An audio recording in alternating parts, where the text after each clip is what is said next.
الريال يتمخطر ويتبختر واثقا من الصدارة ولكن لا يثق في الدوري.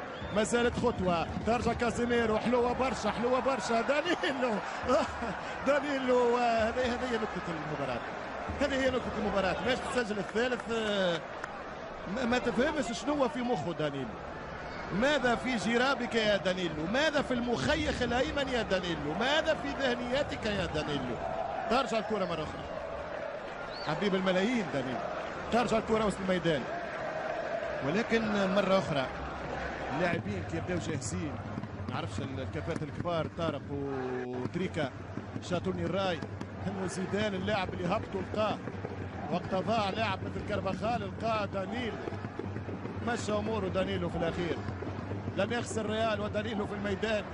ترجع الكرة طويلة، تمشي عرضية، يلعب الاسمر قدامه دانيلو، تمشي الكرة بالراس وينه، ترجع الكرة راسية دانيلو والكرة كريستيانو. يعني دانيلو احنا نقول ما نعرفش في تونس في الوطن العربي زاد تقريبا نفس الافكار، يعني يطير في العين في الفريق الكل نجوم هاكا يطير في العين.